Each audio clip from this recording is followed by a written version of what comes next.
Once upon a time, two friends joined forces to bring you the best in horror entertainment. Brian from the north, Tim from the south, each bringing their own unique perspective to the horror community. Movie reviews, Blu-ray releases, beer pairings, games, and more. Welcome to your new home for horror. This is Civil Gore. Hey there, everybody. Welcome to episode 235 of the Civil Gore podcast. I'm your host, Tim. And this is Brian. And we were looking through it. This might be a pretty short episode. So join us next week, and we'll see you. Oh, no, wait. No, it's not that short. But, It's pretty close, though, because not only are Brian and I both kind of worn out today, and my voice is shot for some reason. I've been still fighting this con crud, I think, from Gen Con. Con crud, like the con lasts 4 days, con crud lasts like 4 weeks. Yeah, it's the gift that keeps on giving, for sure. Yeah. So I'm still kind of fighting that congestion, and it's really done a number on my voice. And the other reason is because I'm not a particular fan of the Mummy franchise, I'm sorry to say, and we'll talk more about that here in a minute. This Mummy franchise, let's clarify, because we both like the Brendan Fraser one. That's true. That's a valid point. The Mummy franchise for me is personally, again, this is just personal opinion. I know that these are classics, and I totally respect the fact that they're classics. But for me, the Mummy has always been my least favorite Universal monster. I don't find him scary. I think that the Mummy as a monster in general is just dumb because I was thinking about this today. I was like, how am I going to explain this to people? My my dislike of the Mummy. And I was thinking about it. I was like, he's just non-threatening. He's slow. He's like falling apart, practically falling apart before your eyes. And then I was like, somebody could argue that zombies are slow.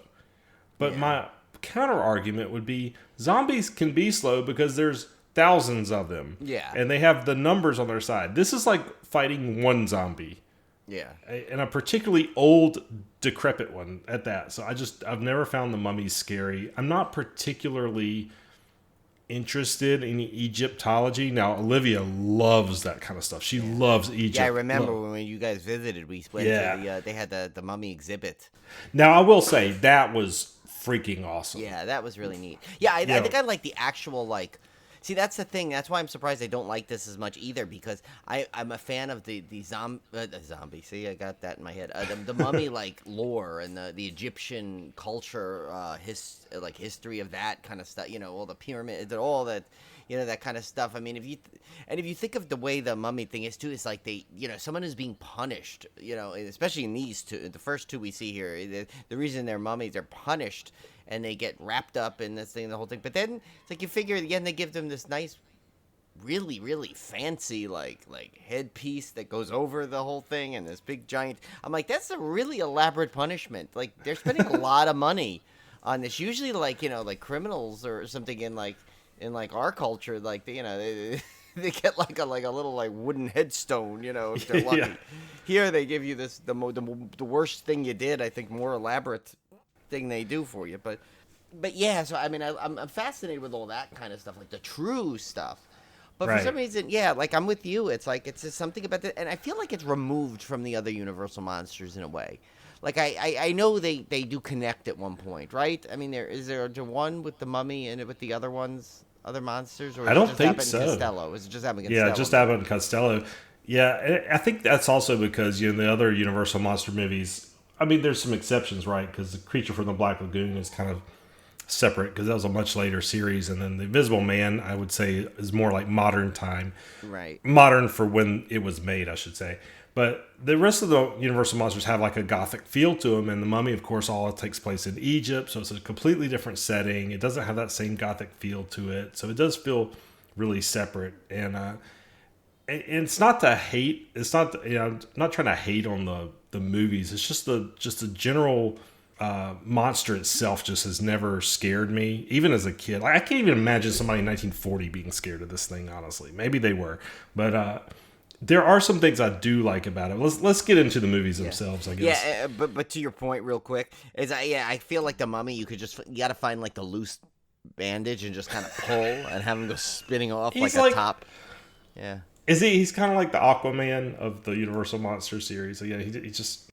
Well, there's just no respect there. Yeah, well, in the first one, I mean, I guess, yeah, when he like the way like in Boris Karloff's version, you know, with the where he plays Imhotep, or Imhotep, I guess. He obviously like comes back and he's like not the mummy anymore for a while, like and he's like, so he has other powers. But that's a perfect example of why the mummy's such a dumb monster, because even like the modern mummy movies, they had to give him some kind of power. They have to make him regenerate, become a totally different thing, and then have like magical powers just to make him all threatening.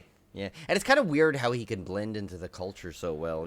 Like years later, it's like how many years ago was he?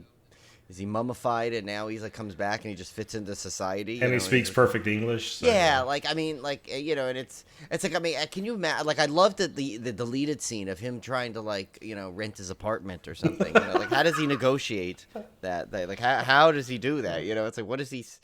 Like I can't imagine him like I doubt his former place of residence still exists and it's probably occupied now.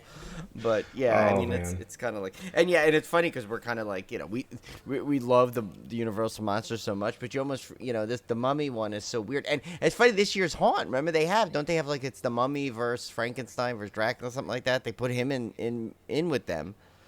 Yeah, I was reading in my book because I always read the book that you got me before we do the podcast, and they said they were actually going to put the Mummy in one of the House movies, like House of Frankenstein, House of Dracula, but it was like too hard to like fit it in. Which, you see, that would have. Remember our positive thoughts on how well they put the Wolfman into.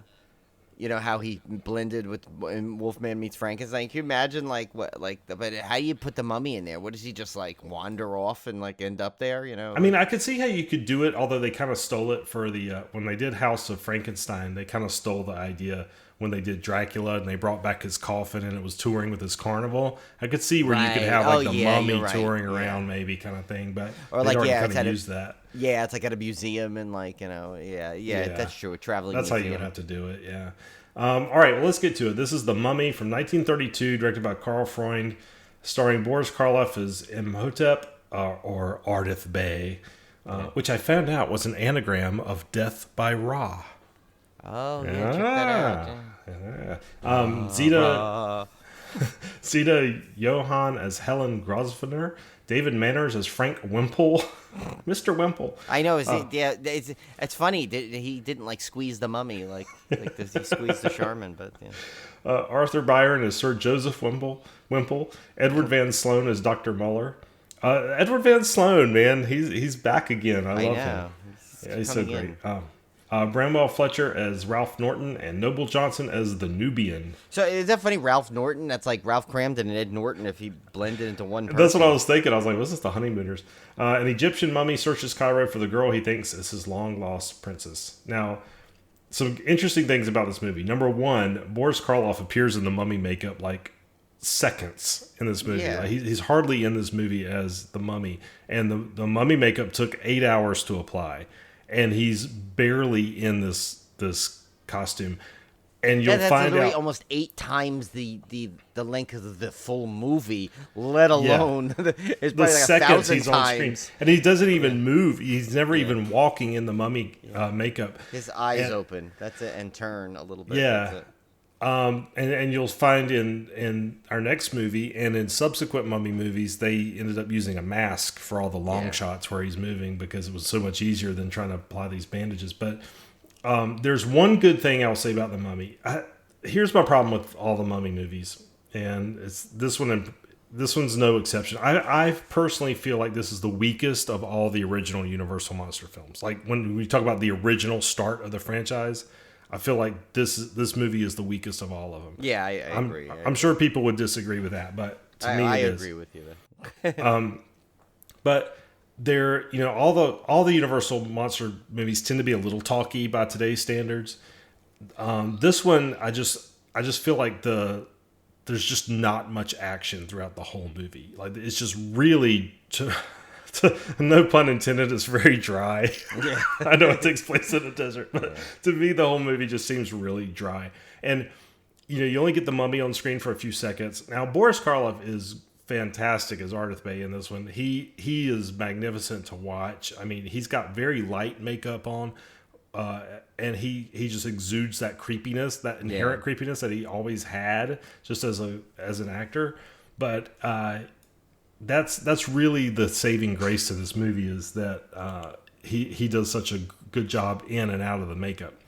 My favorite scene in this whole movie, and I will say, as much as I'm not a huge fan of the Mummy franchise, this sequence is one of my favorites out of all the Universal monster franchises, which is weird to say. But the scene where the guy sees the mummy for the first time come to life and goes crazy. Oh, yeah, he just laughs. And starts laughing. It's so creepy. It's so well done. It's one of my favorite scenes, actually. Even though I'm not a huge fan of this movie, it's worth it for that alone. Again, you know what? It's funny. I keep going back to this. There's always these reflections towards like these slasher films. To me, totally reminds me of the scene in Jason X where the scientist is working and doesn't realize that Jason has come to life behind her, and goes. So it's kind of funny how, like, if you look at all these classic monster films, how you'll almost see like some like similarity to a future slasher film that has used a technique like that, and like you can trace it back to here.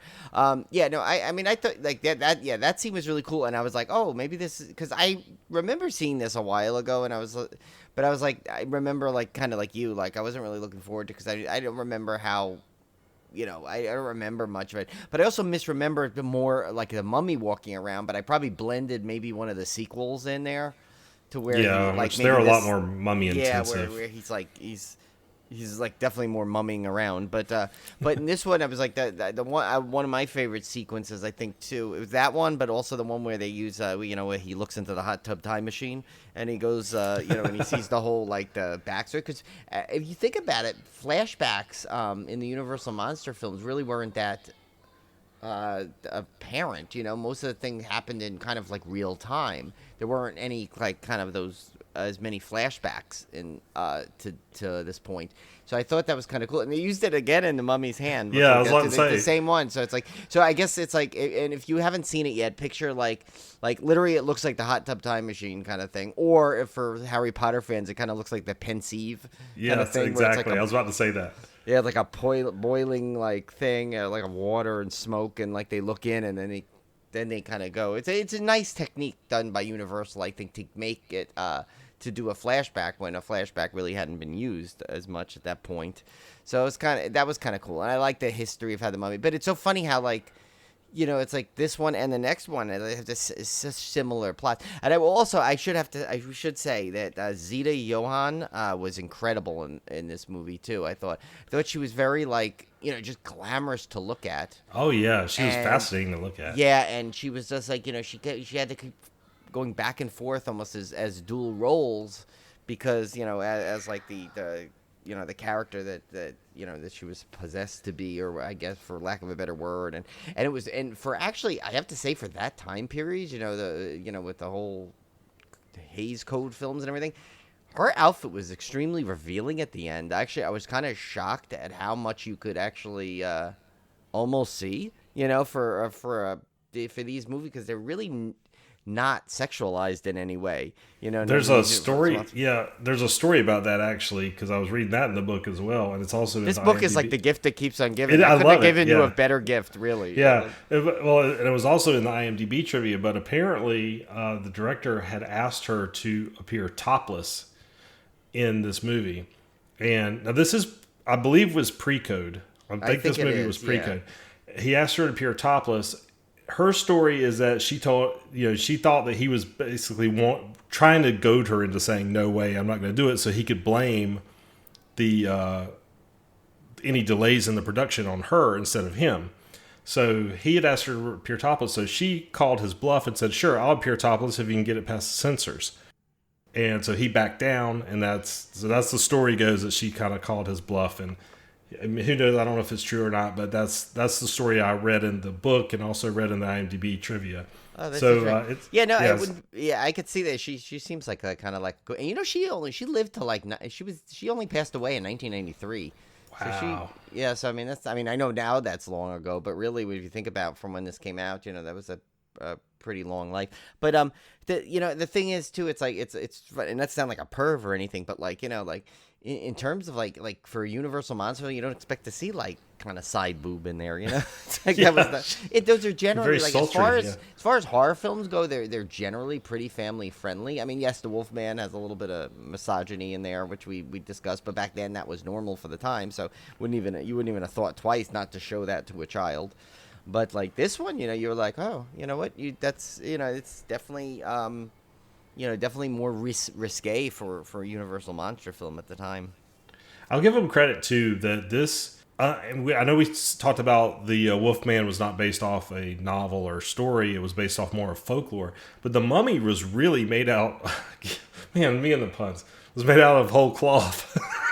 I gotta stop with that. Spit out my water. I gotta stop with the unintentional puns. But the Mummy story was completely made up. There was no folklore about mummies coming to life. So you're saying they just took a bunch of stories and taped it together? Pretty much. I'm not intentionally doing these, but it's just how my brain works. But yeah, I mean, this was all built out of the whole hype from the 20s because they had just unearthed King Tut's tomb, so there was all across Europe. You had this real fascination with Egyptology. Everybody knows all that, and so this just really spawned out of that. So it was really not based on any kind of ancient folklore about mummies coming to life or anything. So this was like a really original story for Universal to come up with and to make it into a classic archetype, monster archetype now. Yeah, is pretty amazing. Even this specific tale about like how the obviously the future ones were based had loosely based on a little bit of this where it's like they come back and they think it's like the woman he was in love with back then because it looks like her kind of storyline. Yeah, that's very common, and that's been repeated a lot. Even though it's funny, there was interesting like that. I don't know if you saw the play Aida, but there was a little like kind of thing of that in it. How like a little hint of that in the show as it started off with two people in a museum and they kind of found each other, and then it's then it goes back through the whole tale and how they both got buried together kind of thing. Spoiler alert, sorry for who hasn't seen Aida, but it's no longer playing on Broadway, so I don't think I don't know if you'll be able to catch, but anyway, that was a really good play, by the way.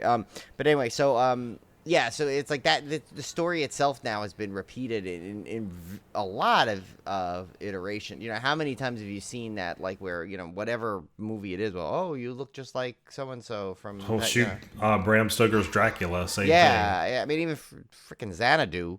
R.I.P. Olivia Newton-John. They had that reference in there, too, where like. Gene Kelly, like, but then again, she was her because she was immortal. Only we could bring Olivia Newton-John into a mummy discussion. We could, yeah, and Xanadu no less. Which, and again, this is not going to be the second reference to a Broadway show. Because Conan and I actually saw Xanadu on Broadway, so which was actually kind of neat. They actually had you could get seats on stage where they called like the gospel or the goddess choir or something, or the choir. I don't know. Cool. Like there was like a couple of bleacher seats kind of thing.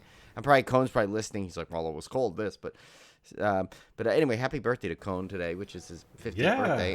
By the way, as we're recording this. But yeah, and you could sit on stage, and I thought that was kind of cool. Anytime the Broadway like interacts with that way, like I told you, where when I saw the play once on Broadway, we got the front row seats. You get to go up and actually get a drink at the bar that's in the play. But they actually will give you a drink on there. That was so cool. And then they come out, the cast comes out and plays a couple of jams, and then they tell you to take your seat, and then the play kind of starts. So it's like you kind of like leave the bar into your seat. It's really kind of was one of the coolest things, yeah. But anyway, back from I'm sure everyone's like, what is this now, the Broadway podcast again?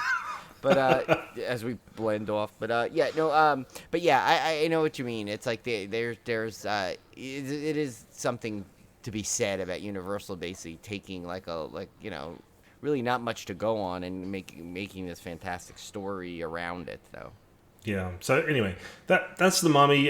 It's fine. There's nothing. It's not a bad movie. It's just for me personally, I'm just not a fan of The Mummy as a creature. What's interesting is our next movie, because this one I'm actually more interested in talking about the next film. Yeah. So The Mummy was 1932. The Mummy's Hand doesn't come out until 8 years later. So the Mummy franchise was essentially dead. And or undead, as the case may be. And it seemed to unravel. Yes. We should have been more excited for this, knowing that all these mummy puns we could do. So The Mummy's Hand comes out in 1940 out of the clear blue, 8 years later, and basically resurrects the franchise, because The Mummy's Hand actually was a fairly popular movie, popular enough to spawn 3 sequels. So, that's right. Is that right? Yeah, 3 sequels. Yeah, five total Mummy movies. Yeah, Mummy's Ghost, Mummy's Hand, Mummy's Curse. Yeah. But The Mummy's Hand actually is the real start of the actual franchise, because it is the one that has the cohesive storyline with the rest of the movies. So The Mummy 1932 kind of stands alone on its own. It's a different mummy, completely different. There's no Ardith Bay in the newer movies. None of that. No Imhotep. All this starts over, and it's almost like a reboot, because it basically tells the same story but with a different mummy. And I mean, again, back to the same, even using the same flashbacks from the first Mummy film. Is this a step mummy? Yeah, kind of. And so this one starts a brand new Mummy tale, kind of just a relaunch of the whole thing, and that's the one that becomes popular and continues the storyline on. So as we get into the sequels, which we'll be covering next week, which is the other 3 Mummy movies, you'll see that storyline from The Mummy's Hand continues. Mummy's Hand was 1940, directed by Christy Caban, starring Dick Foran as Steve Banning, Peggy Moran as Marta Salvini, Wallace Ford as Babe Jensen, Eduardo Cianelli as the High Priest, George Zucco as Andoheb, Cecil Kellaway as Mr. Salvani, Charles Trowbridge as Dr. Petrie, and Tom Tyler as the Mummy. Archaeologists defile the tomb of Tyler just screams mummy, doesn't it? Yes. Archaeologists defile the tomb of mummified Karis, who was buried alive for falling in love with an Egyptian princess. So the mummy from here on out will be Karis. Tyler. This is Karis, Kharis, not Alex Karras, from Webster fame. That's right. He's still dead, unfortunately. Sorry, I'm going he was not resurrected. I'm going So Tom Tyler, interestingly enough, was only chosen for this role because he bore a passing resemblance to a young Boris Karloff. He was a Western star, primarily known for Westerns, and so he was kind of not what you would consider like a first choice. He was basically just cast on looks alone. I thought he did a fine job. I mean, it doesn't take much to be dressed up like a mummy and just kind of stumble around. So and he did. He had a cool look to him. He had the one arm that was like in a weird, like almost like a stoic position, and he kind of like did the. Yeah. He kind of like moved. He definitely got more action as mummy than Boris Karloff did. And they did a very cool thing with the makeup. They blacked his eyes out for close up, so he looked like kind of like hollow socketed eyes, which I thought was really creepy. I thought that was pretty cool. So I mean, good job on the makeup. There's some scenes where you could tell it's a mask. Any kind of far shots, you could tell he's just wearing like a bandage mask. So be on the lookout for that, because they didn't want to go through all that same kind of makeup. Be on the lookout, like, hey, guys, don't forget to look out. Don't forget to look out for this. Pointing out all the flaws. But The Mummy's Hand is, I remember when I first watched this movie, I freaking hated it. I hated it. I remember I was looking forward to this franchise for one reason alone, and that was to rewatch this movie because I wanted to see if I still hated it as much. I didn't hate it as much the second time watching it, but the reason I hated it the first time around is it's got these lead characters that are basically like a discount Abbott and Costello. Yeah. I mean, I don't know how else to describe it. They are like the Wish version of Abbott and Costello. Yeah, and they're almost like those typical things they make fun of in like almost like the 50s movies and 60s movies, which is funny. It's almost like ahead of their time. Like, do you remember Amazon Women on the Moon?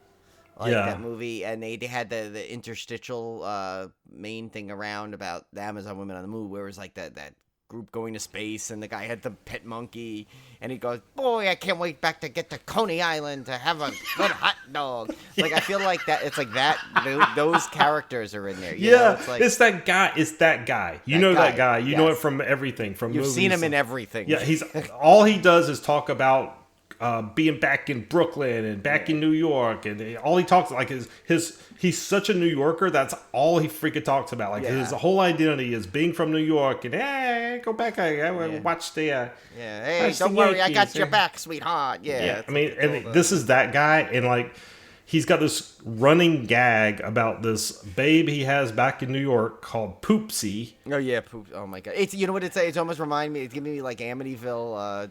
Mount Misery Road flashback with Bougie. Yeah, it's like Bougie, but it's Poopsie in this one, and he's got this whole running gag about I got to get back to Poopsie, and then he buys this doll in the market, and then he refers to the doll as Poopsie the whole movie. And oh my god, so that's annoying. right! I literally just watched this movie about an hour ago. I almost forgot that he also named the doll Poopsie too. And I also could think of again we're going back there. This is the only podcast that could keep finding a way to bring up Jack and Jill. The movie that I'm saying, but remember that it's like Poopsie's my bird. It's like Poopsie. Yeah, like that. It's so annoying. And so the comedy just to me feels so out of place, especially because it switches tone in the middle of the movie. Like the first intro to the movie is the high priest passing along his secrets to the new high priest, and he's talking about these tanna leaves that are used to resurrect the mummy, and it's very dark, and it's very well done, I thought. I love the intro to this movie, where he's explaining... And they go back to the hot tub time machine, too. Yeah, they go back to the hot tub time machine, they look back in the past, they use the same footage, but it's very well done. Like I thought they did a great job getting you caught up on the story. It's very dark. It's very mysterious. Yeah, I think they cut out this guy's tongue and then wrap him up and then bring him to the thing. And it's really good. There's a lot. Like that is like a brutal way to go. I mean, imagine like literally like getting your tongue cut out and then bandaging you up. And then they kill every person involved in the torture because they didn't want them to tell. So only the high priest knew where he's buried because they relocated the body. And so you're watching this like, oh my god, this is like such a dark story. And then here comes Poopsie, and I can't wait to get a Coney Island hot dog. I'm like, oh my god, this guy is just killing me. Yeah, it's like way to change the tone. I mean, really... and there's some things I like about this movie. Like I like the whole subplot of they're kind of, I wouldn't say they're con artists. They're not intentionally conning the guy, but there's this kind of subplot where this magician ends up signing a contract with him to help fund this expedition because they bought this vase in the market. And there's this whole kind of subplot where they're going to try to find and dig up this tomb, and the magician's kind of funding the expedition, but her daughter thinks he's being conned. And, I mean, I liked all that stuff. I thought it was interesting. I thought the story there was kind of cool. But the comedy stuff just didn't cut it for me. The mummy's, like I said, the mummy's serviceable in this movie. I thought he was fine. He's no Boris Karloff, and then you kind of missed the Boris Karloff portrayal of Ardith Bay. You don't get that kind of character in this one. But yeah, I don't know. This one, the tone is really strange to me. I don't remember the other Mummy movies well enough to remember if this tone was kept throughout. I don't think it was. I feel like this was the oddball for me in terms of the comedy, so maybe they toned it down. Now, I will say this. This movie, to me, seemed like the most influential on the more modern Brendan Fraser Mummy movies. Yeah, I think so, with that whole, like, the little bit of the comedic... It's got the comedy, it's got the romance, it's got the adventure. I mean, I actually read that, I think one of the trivia items in IMDb was that the lead character in this was one of the bases for Indiana Jones. So you kind of have that feel to this movie, which I give it props for that. Was it Poopsie? Was that the one that was... No, not Poopsie. Jeez. He had an Indiana Poopsie in the Temple of Doom. Just doesn't flow as well. Boy, when I find this ark, first thing I'm going to do is fly back to New York and get me a Coney Island hot dog. Come on, short round. Let's go see the old New York Yankees, I mean, he did have a Yankee hat, so maybe it was. Maybe we misinterpreted Indiana Jones this whole time. Yeah. Okay. So anyway, I'll give it credit for that. It's a different style of movie, and for 1940...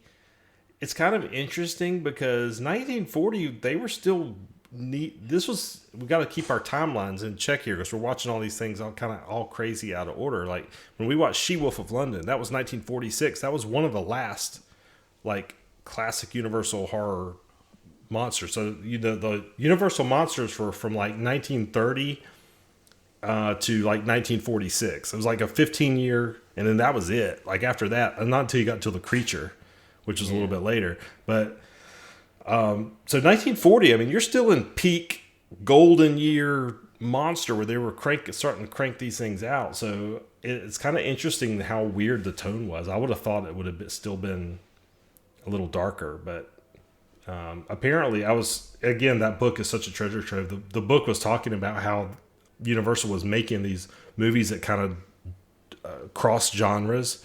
So they would have like a little bit of horror, a little bit of comedy, a little bit of romance type thing. And this was like a prime example of one of those. Yeah. So, I mean, I get it. So I didn't hate it as much on the second viewing as I did the first time. I think the first time was because I was heavily invested in my Mummy box set. I was ready to tear through it. And then it's like hitting a wall. You hit this like discount Abbott and Costello routine. Not only the second movie into your Mummy franchise, and you're hitting this weird tonal shift. So anyway, it's definitely an odder path, I guess. But you know what? That's the whole point of going through this whole series, right? Yeah, and it's the Mummy series. I think, like, I bet you most people would not, if you told them how many Mummy movies are there, like the original Mummy movies, I bet most people would never tell you there was 5. I can't imagine. Yeah. I don't think these movies are very well known past the first one. So that's true. It's kind of an interesting franchise in that way. But anyway, so like I said, this is probably a shorter episode because we only did 2 movies. We split this one up. We had to split some of these up because doing 5 movies in one episode is just a little too tough to pull off. I mean, Wolfman was hard enough with 4. So we decided to split this one. I think we're going to we end up splitting The Invisible Man as well. Creature's only 3 movies, so that one we'll be able to cover in one episode. But yeah, we're going to be back next week with, let me look at those up real quick and I'll tell you what they are. Yeah, I got them right here. So it'll be The Mummy's Tomb is the next one. Mummy's Tomb, that was 42. And then The Mummy's Curse and The Mummy's Ghost were both 1944. That's interesting. Yeah, The Mummy's Curse was the first one, and The Mummy's Ghost was in 1944. So those. More importantly, because I know the crowd is, or our listeners are wondering, is Poopsie returned? Yeah, I swear, I think I remember the other Mummy movies not being as comedic because I don't remember that guy annoying me anymore. So after next week, we'll do those 3. Then the following week, we'll do Creature from the Black Lagoon, which I'm really looking forward to. Really an oddball series because that was 1954 through 56. Yeah.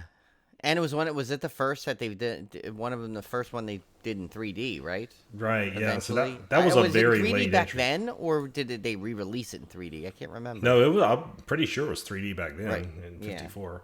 Yeah. And that, of course, is Tim's favorite. So I'm sure this is like this is basically like when we do the Creature. It's kind of like almost like the thing everyone has been waiting for is hear Tim talk about his favorite. Which movie. Weirdly enough, and like I've told Brian before, I've never seen the 2 Creature sequels. As much as I'm such a huge fan of the Creature, and I've seen the original Creature from the Black Lagoon tons of times. I watch it all the time. I've watched it over and over and over. One of my favorite monsters. I've never watched the sequels. No particular reason other than that box set, as we've talked about before on the show, got delayed because they had a disc defect and so we couldn't get our hands on it for a long time. And by the time I finally got the box set, it was like, I don't know, it kind of just got thrown in the shuffle, and I never got around to watching those. So that's going to be fun. And then when I knew we were going to do this for Summer SLAYCATION, I intentionally held off watching them because I wanted to save it for knowing we would do this eventually. Point. That'll add an extra oomph to it, I think. Yeah, and same for Invisible Man. I've seen the first one, possibly the second one. I know I have not seen The Invisible Woman, The Invisible Agent, or The Invisible Man's Revenge. That's the final 3 in that series. I don't know if I think we are going to split The Invisible Man up too. We're going to do that 2 and 3 as well. Yeah. That'll take us into September. So, yeah, we got a lot of good stuff coming up. Again, sorry for the short episode, but our voices are shot. And there's not much to talk about here of the Mummy movies. I mean, I respect them for what they are, but not the most exciting villain in my book. So I'm kind of looking ahead to the Creature once we get past these. Yeah, this should be fun. So hopefully we'll get past these fast. Yeah. They're not as bad as Hellraiser, but No, not in any way, shape, or form. So I still highly recommend that Mummy box set if you can grab it, especially since you can get those cheap nowadays. Yeah, I mean, yeah, usually, and I think usually around Halloween, when all the horror movies are on sale, a lot of times they'll put this on sale for like $14.99 for these sets, which is ridiculous. Like steal. Absolute At steal. 20, it's a steal, frankly. Yeah, I mean, I would say 25, it's a steal. Yeah. So, yeah, if you could find these for anywhere, I mean, I'd say 25 or under, just grab them. I mean, the commentaries alone are priceless. They're just amazing. I mean, you got really, really knowledgeable film historians talking about these movies and really dissecting every scene. And you think about these movies are movies that have had literal decades, almost 100 years worth of analysis. And you're getting that on these commentaries, of all this fantastic history. I just can't recommend the commentaries enough on these discs. They're just amazing. Yeah, I mean, yes, and you will. Just a warning. I know we've said this before. You have to remember that there's you're going to get a lot of duplicates of some of the movies in there. Yeah, right now they're going for like the Frankenstein for say on Amazon is like $24.49. That's still a good price for it. But if you keep an eye out, it'll drop. You probably drop to like $19.99 on sale at some point. Yeah, they run these on sale all the time. But yeah, if you really want it right away, you still think of that for $25. You're getting 3, 6, 8 films on there. So that's like about $3 a movie there. You can't beat that. So yeah. All right, guys. Well, we will see you back here next week again. Maybe a little longer episode next week if our voices will hold out. Just because of 3 movies, no less. Yeah, have to be. Hopefully my voice will be a little bit better next week. And hopefully Poopsie won't return, so we won't. That's have right. much, Yeah, much I'm gonna go get me a Coney Island hot dog. Yeah, there you go, Tim. All right, all right, guys. We'll see you back here next week. Stay out of those mummy tubes.